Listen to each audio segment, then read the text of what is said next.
Hello, I'm Doug Benedict, and welcome to the Butler Esports interview series, where we're interviewing sports leaders, owners, and industry experts in the evolving world of esports.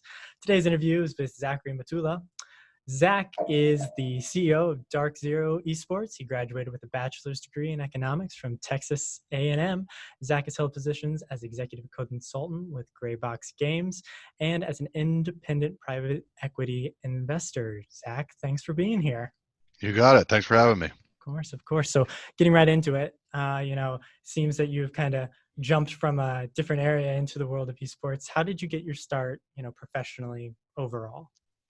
I grew up in Houston, and as a lot of people know, that's an oil town. So I was a oil trader. I was a commodity trader for a long time, and I took a stab at retiring, and I hated it. It was awful, and so I kind of came back out and started doing some investing and things like that. We were in like you said, with Graybox Games and in the video game market, and myself and some other people that I invest with, and decided that esports was an interesting prospect, and kind of dove into it head first. Okay. Okay. So what would you say, two of the favorite things you've done in your, expansive career All are? right. Well, DarkZero is far and away the coolest thing that I've done since I've in my career. But I think I looked at this beforehand, and I feel like it's just tremendously boring. I think the other one would be some price risk management I did around polymers back in the day, and I'm bored listening to myself say that. So yeah, we did some fixed price polymer activity back in the day, and kind of changed the way that plastics sell in the market. And that was exciting to me, if that tells you anything. I mean, sounds cool. Yeah, I may not know what you're talking about, but that's a lot right. of interesting words, right? Yeah. So how has your time and your role as, a private equity investor, assisted you when coming into this esports world, would you say? Actually, I let my experience as an investor inform our decisions at DarkZero quite a bit, to be honest with you. Esports is a very interesting kind of market. It's an interesting place to be, and part of it is sort of due to what I would consider to be like rapid growth. So what works for esports maybe a couple years ago doesn't work anymore. Things change that fast in this market, and how you invest. No, let me just say this, as I think to be evident, is that nobody really knows what we're doing. I mean, we're all sort of figuring it out as we go, and there's a lot of ways that everybody's trying to figure out what's the right way. Where do you put your money? Where's the smart investment? When you're building an esports organization, what elements do you need in an esports organization? Where do you focus? Is it in content creation? Is it in competition? Is it in agency? Is it in apparel? Is it probably a bunch of things combined? And how does that all sort of come together? And so, to answer your question, I mean, we like to approach the esports market in a way that we consider to be kind of different, in the sense that we view that maybe capital discipline within the esports market, especially when it comes to orgs, is a little bit lacking. And we are fairly disciplined with our investments, and try to make high impact long term investments in the esports space. Absolutely. I totally agree. We don't know what's going on. If we did, maybe I wouldn't be sitting behind this camera right now. Right. No, that's really interesting. So how did you, taking all these principles you have, how did you find your way building, DarkZero? How did you get here? How do we get here? I'll tell you, it was, I think, in a short, in a word or in a sentence, it was room for growth. I think we looked at how. So I'll say this. I'll give so an anecdotal evidence is, we sort of, when we said, well, we were starting from zero, more or less. So you kind of sit down and you go, all right, we want to be in esports. We want to build an esports org. What do we do? And I mean, we do what probably anyone would do. We start Googling and YouTubing and reaching out to consultants and things like that, and industry experts, and we hired industry experts, things like that. But some of the early research that we did researching esports org was mostly about the failure of esports orgs. To be honest with you, it was ways that esports orgs were sort of were not meeting their commitments, were not doing what they needed to do in terms of their with their players and content creators and employees and things like that. And so it was actually fairly evident right out of the gate that that wow, hey, there's some room for improvement. So like let's not do that. Like let's stand out that way. Let's and that's a so that's a place that's been a big focus for us in building DarkZero, is sort of promises delivered. So that's kind of our business model. Absolutely. And that perfectly leads us into the next question of like, can you tell us about, DarkZero's mission? Yeah, DarkZero's mission, actually, yeah, I do. At the risk of repeating myself, it's about building something long term, which can be difficult in the esports space. It's not that I think that DarkZero is sort of not going to face the same challenges that everyone else faces. I mean, let's be frank. I mean, when you're making an investment into, say, baseball, you know that baseball is going to be around 20 years from now or 30 years from now. Baseball is going to be around, but will Siege be around in 30 years, or will Brawlhalla be around in 20 years? Who knows? So it is a riskier prospect, and it is more complex in the way that you sort of look at the esports space and say, where can I put money, and where can I put my resources in a way that I can be a part of the scene over the long term? And that is not an easy question to ask. And some people, some companies have choose to sort of better, I think, accept that, hey, we're just going to sort of get in. If it lasts, it lasts, and if it doesn't, it doesn't. And this isn't a commentary on that business model. It's just sort of not how we do things. That we spend a lot of our time internally having that conversation about how can we build something for the long term. Absolutely. So, been on your website, have done my investigating, right? Can you tell us about the whole mind, body, spirit, mantra you guys have? For sure, man. I think that's probably a bit of my touch, personally. It's something that I believe in, and that I believe in sort of like a holistic approach to really accomplishing anything in life, and I do, you read stories about esports pros catching scurvy from eating Doritos and Mountain Dew all day, and I think it's worth being honest with ourselves to some extent. I think that we all love gaming. I love gaming, obviously, and something that I've been a big part of since I was like a kid. But I do think it's worth being honest with ourselves that there are elements of the gamer lifestyle, quote unquote, that are not healthy, and so like let's just be honest about that and combat that. You know what I mean? Like human beings need to move their bodies, they need to eat right, they need sunshine. You know what I mean? There's things, these are not, we're not reinventing the wheel. We're just taking sort of commonly held, commonly understood practices, both in traditional sports and just in health medicine in general.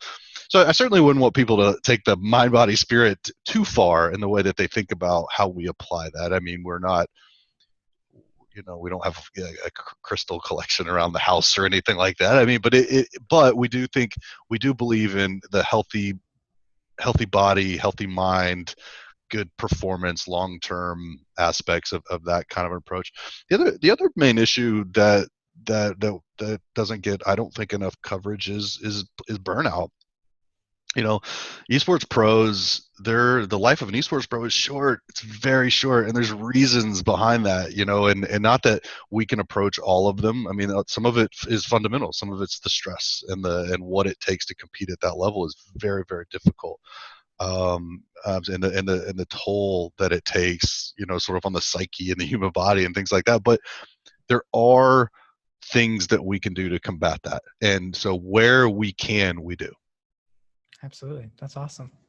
So your role specifically, you CEO over here, what are your responsibilities? And you just talked about putting your own personal touch on the org right there. What do you, maybe not your day to day, but what are your focuses?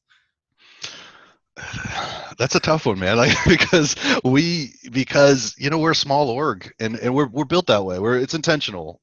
People ask me all the time, when we're gonna grow and we will. I think my canned answer to that is when the time is right, we will. I still have so much that I want to do with the Siege team, though. I have so much. I'm not even close to what we want to do with the Siege team. So, my role is kind of whatever it needs to be that today, So we have some very good and talented people in some really good spots that, we just sort of keep an oversight on and what do you need? It's more of a what do you need kind of a relationship. I'll say specifically, Brandon Carr is our general manager, and he kind of runs the Siege competition side of the business, and he's somebody that I trust implicitly. And so, he that side of the business is more sort of like we touch base every once in a while and what do you need? How can we help? And then we've got the other side of the business, which is run by our head of content, Shelby Reese, and she just sort of runs all of our public image and all the socials and everything that we put out. And I look for gaps. I wake up in the morning, I look for gaps. What needs to get filled? I jump in there. If we need coffee, I'll go get coffee. That's how I feel about it. So anyway, super long-winded answer. I don't know. I don't know. I don't know what my day's gonna look like tomorrow, to be honest with you. And that's totally but I want to make. I want to make. It's a passion project for me. I want DarkZero. I want to move the ball on DarkZero every day. I want DarkZero to be a better org tomorrow than it is today. And so whatever it takes to get that done, that's what we're going to do. Absolutely. And you've kind of touched on this multiple times, but the content side of what you're all doing over there. Can you talk about the importance to that? I've noticed, you have 2 content creators attached to the team right there. And then you just talked about the other side of the business and creating content. Like how describe that importance, I guess, is what I'm asking. Sure. You could look at content as sort of half of an esports org in a way, if you were to overly simplify it and sort of say like it's competition and content. Super oversimplification, but at the same time, people, it's something that's come to be expected from an org, and it's something that it's a role that we actually relish and love, and it's something that we actually is one of the areas that we feel that we get benefit from keeping a small portfolio of teams, which for us is just one right now, but over the long term will probably be a small portfolio of teams, which is that we get to retain our fluency within a space. Right. What I'll say about DarkZero is, and how right now we are a Siege team and we speak Siege. We're fluent in Siege. When those patch notes come out, I've got the people on the ground who know everything there is to know about Siege and can comment in depth and speak to people who know what that means. So when we're generating content for Siege. We're not generating big picture esports content, right? So which can dilute your message, and it can dilute your fan base. When you go to DarkZero socials and you're a Siege fan, you're gonna get Siege. You're gonna get people who speak your language, and you're gonna get people who are really speaking to you directly. And that's something that's look, we're always gonna there's always going to be the other side of the coin, the flip side of people, the disadvantages of keeping a small team portfolio.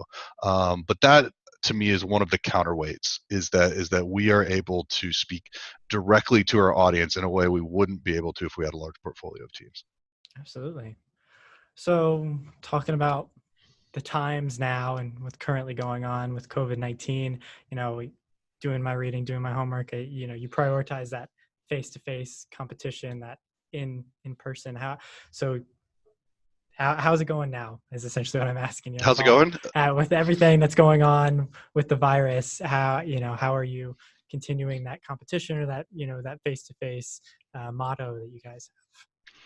It's been a challenge. It's been a challenge. I think that our business is uniquely suited to handle this kind of a crisis. It hurts us it hurts us like everyone else. But I think esports is going to be fine.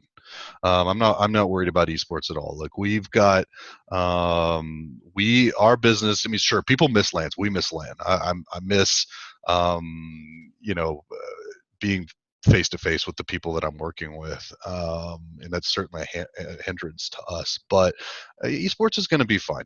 We're able to pivot fairly easily and in a way that is not too disruptive in the way that it is if maybe if you own a restaurant or a salon or a bar or something like that. I mean, those guys are the ones that are really suffering through this.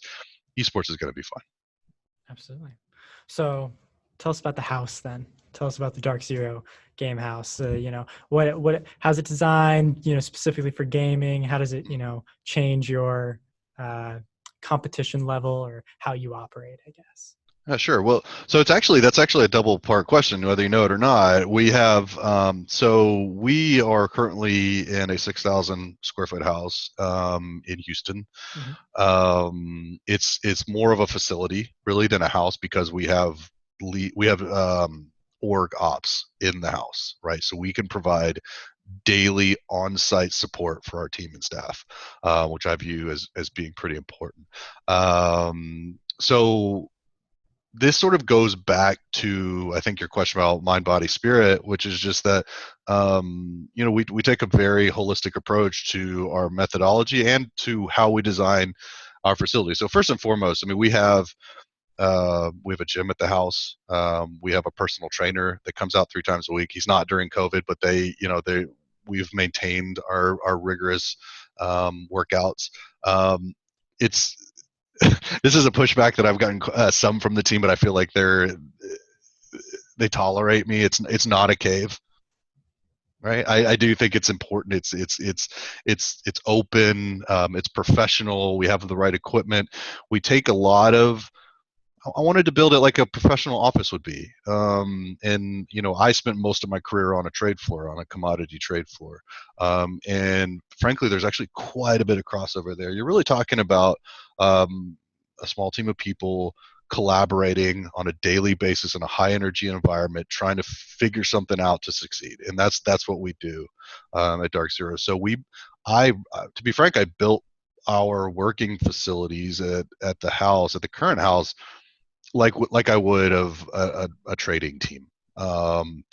So the second part to that question is we're super excited, and this has been made public by Ubisoft, is we've got the LAN League coming up. Now this is sort of again contingent on COVID and where all that lands, but we will be announcing in the next few months, soon TM, that we a multi-million-dollar facility in Las Vegas that I'll tell you right now will be amongst the best team houses in the world across any esport anywhere. And it will be a combination working living facility. It built with the same ethos in mind. It will be a professional facility where the guys, the team, and the org can work sitting right next to each other to sort of accomplish a mission together. Awesome. Yeah. That's super cool. I think that's, definitely that may not be something that is unique and specific to esports, but it's something when, researching esports, you find, very relevant, like a team, living together, training together, being together like that. So, and again, you bring in your experience from the past, setting all this up. How would you say, you jumped into this world? What's been some of the best advice that you've been given about esports, I guess? That's a good question. Some of the best advice I've been given about esports.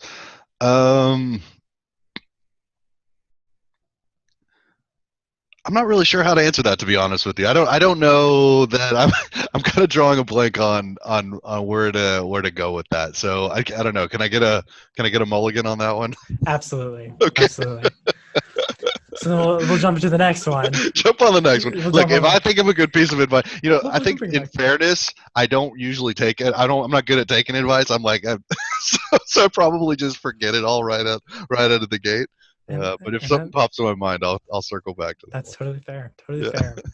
So on the business side of everything, then, where do you see the highest revenue opportunities within Mhm. esports? Um, I it's the $1 million question, isn't it? Actually, quite literally, isn't it? And in the monetization of esports, like where does it come from? And I think that we're going all the way back to the beginning of the interview and how you build an org and where you put your money.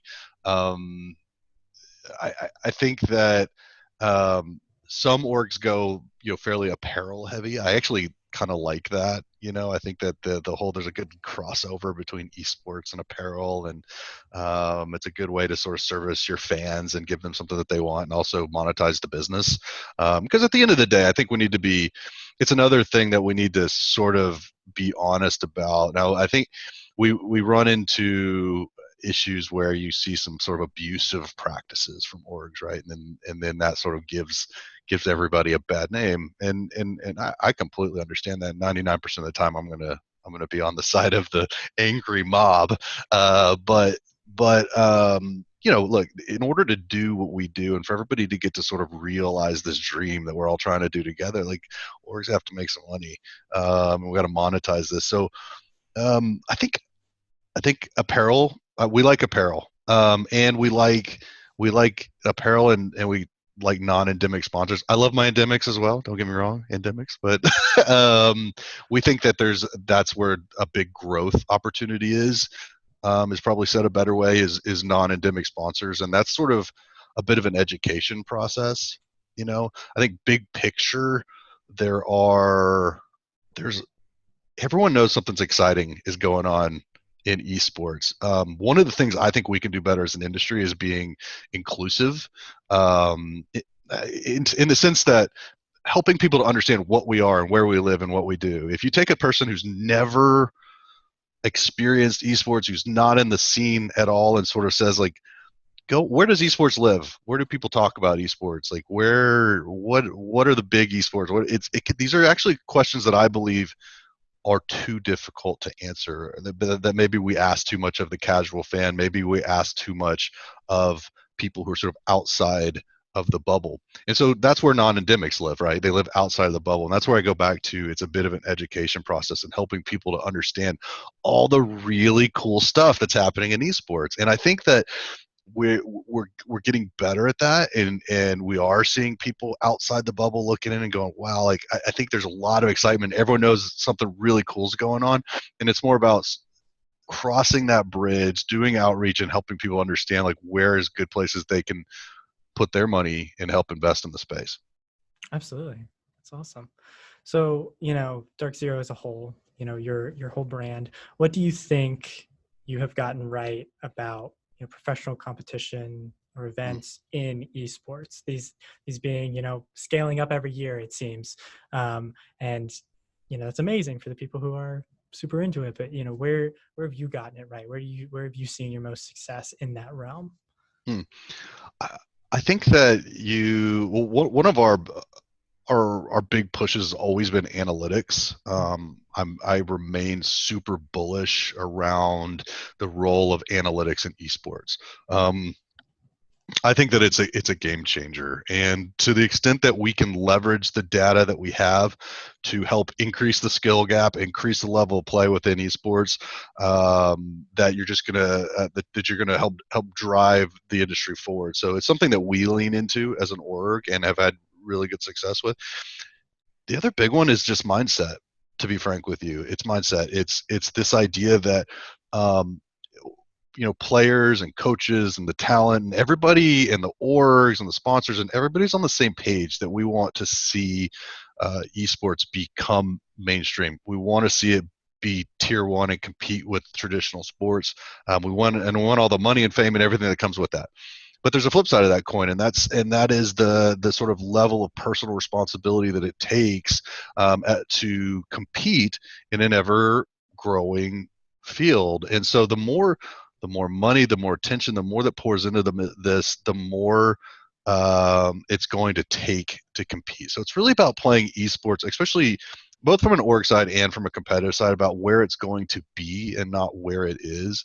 My personal take on it, and one of the sort of mantras that we talk about internally all the time, is if you don't get better, you get worse. And so if we fail, every team in our league, pro league right now, and it's actually the American division. It's been, the new league is getting better. We're all getting better every day, and so it's less about are we getting better. It's are we getting better faster than our competition. So this I I defend my guys probably more vigorously than I need to about the comments around, look, did you that these are people who play video games for a living, because it's absolutely not that.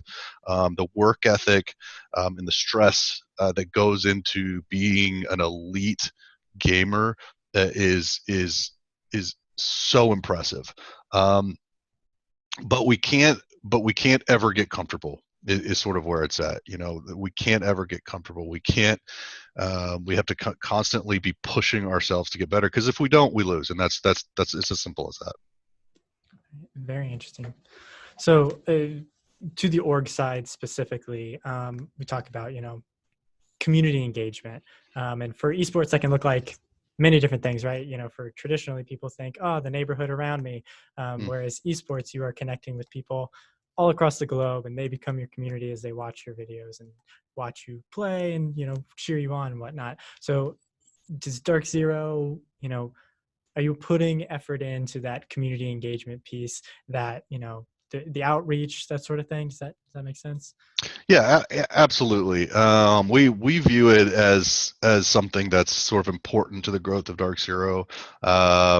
We want to be a productive member of the community, somebody who can take our role in helping shaping not only what esports is, but what esports can be.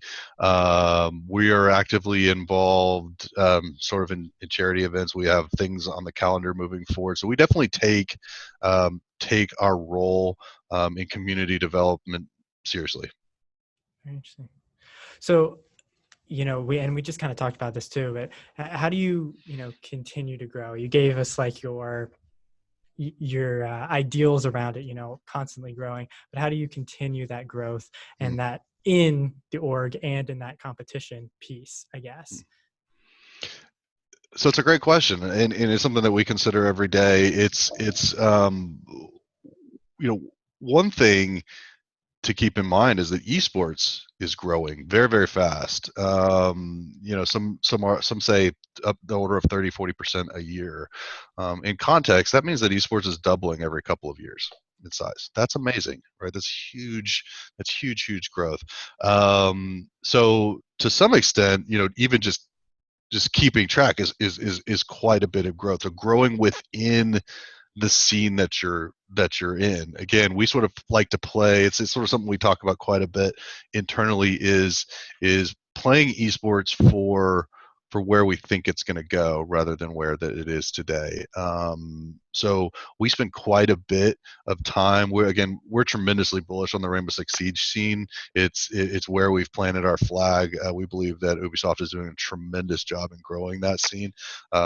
So if we can sort of go from where we are, we've in the last say 12 to 18 months, we've gone from nothing to being a significant part of the Rainbow Six Siege scene, and if we can sort of use that to parlay into being an industry leader within that scene, and then potentially parlaying that into different games, that's kind of where that's kind of our trajectory, I believe. I think one of the orgs that we take a lot of inspiration from is Astralis.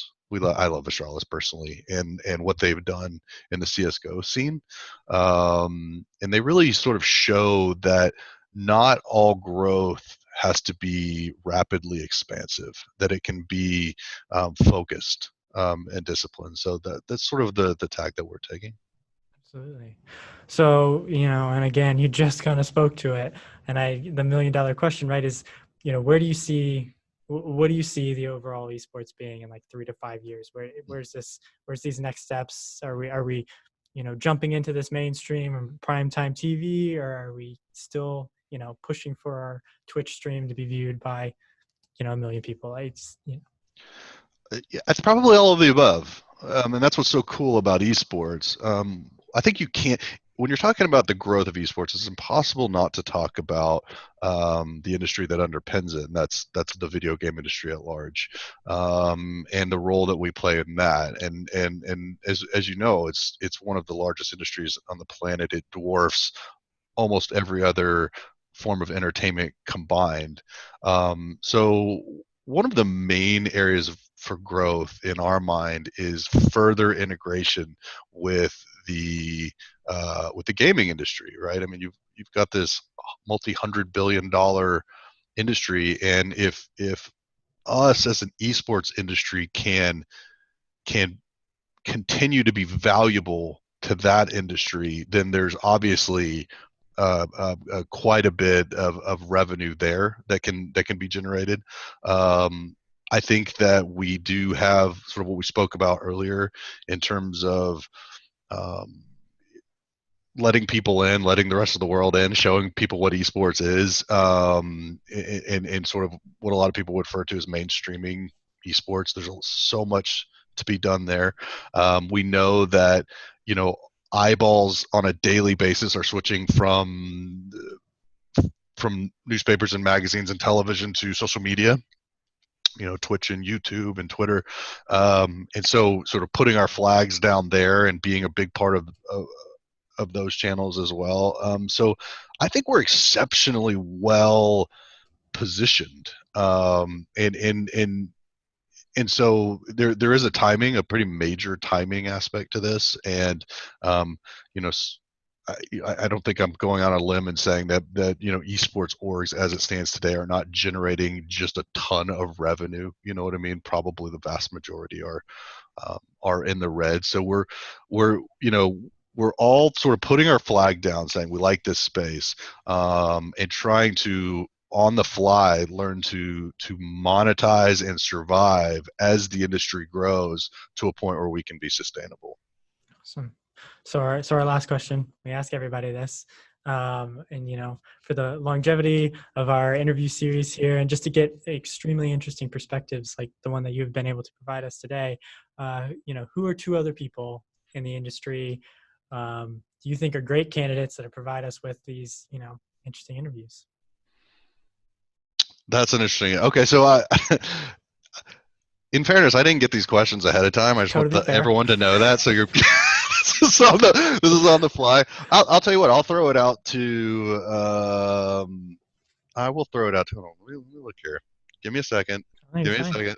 Give you all the time you want. I'm poking around because I'm gonna throw a couple of my Rainbow Six Siege buddies under the bus here. I'm gonna throw under the bus. I actually really like Darren Moore, Tribe Bizzle. He runs the Susquehanna Sonics. Really good guy, really good story.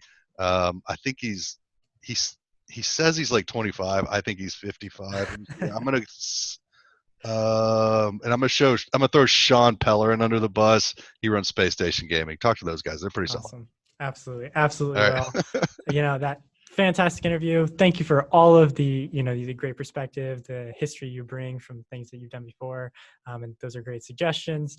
That's a wrap for this interview session, I guess you could call it. Thank you, Zach, for being here, CEO of DarkZero Esports, taking the time out of your week to talk to us over here at Butler University. Stay safe, stay well, go Dogs. You got it. Thanks for having me, man. Of course.